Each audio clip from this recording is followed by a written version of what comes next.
Hello বন্ধুরা, দেখো আমরা এই ঘড়িতে কুটিয়েছি। আজ দেখো ঘড়ি কুটিয়েছি, আর এদিকে এটি চিনি বলকালি আর এই চিনি বলকানি আর ঘড়িটা সানছি। আর দেখো এটি মরি দিলি আর রং দিয়ে আর এখন সানছি।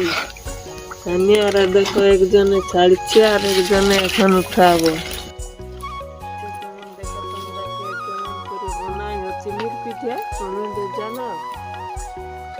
রংটা খুব কম, সাদা সাদা গুড়ের মতো যে লাল